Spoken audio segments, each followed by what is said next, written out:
Hello from the Busy Needle. Today I wanted to talk to you a little bit about hand quilting or machine quilting.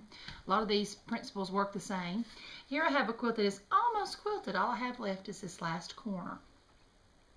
Now when you hand quilt or machine quilt, let's imagine this piece of paper is my quilt. You want to start in the center. Of course when you machine quilt you'll probably go all the way across, especially if you're doing an edge-to-edge design. But when you hand quilt, especially if you lap quilt or hoop quilt, I have one that stays on a stand in front of my chair that's large, but you will always start at the center. So let's say you quilt a circle in the center of your quilt, and then you'll slowly move out. You'll move your hoop, and you'll slowly move out from that center in different areas. So you get all your center done.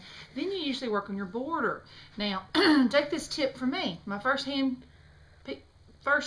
quilt I hand quilted.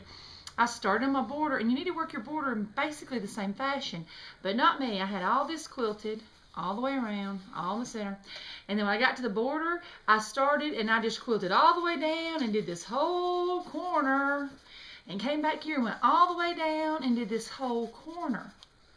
Now, experienced quilters out there know what I did wrong. Remember, the reason we start in the center is, like I've said before, it's like a pebble in a pond. You're trying to push all the fullness and wrinkles and puckers and tucks out. Well, when you start that in the center, you push them all out to the border. Well, when I did my border and went all the way to the corner, when I came back to this side and I started, guess where all the fullness was? Because there's going to be some fullness and stretch. That's just how fabrics are when they're cut apart and put back together. You're going to have some of that. Even the best quilters, I think, has that. But if you're not the best piecer, and I am not, you're going to have a lot of fullness. So you really need to do the center, start on your border, and I work my border down to within maybe a foot of the corner. And then I come work my border back to about a foot of the corner. Then I work this border, and I quilt and I do the whole thing like that. I leave my corners for last. Then when I get into my corners, I can use my hands to kind of ease out, because so you can see here, I'm going to have some fullness here. I'm going to have to work around and get it worked in slowly, and I'll quilt towards the corners on both sides.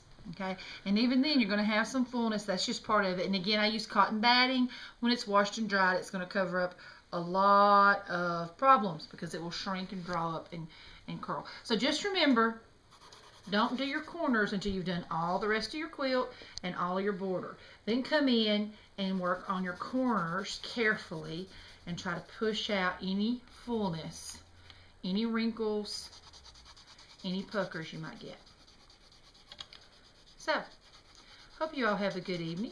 Thank you from the Busy Needle, and God bless.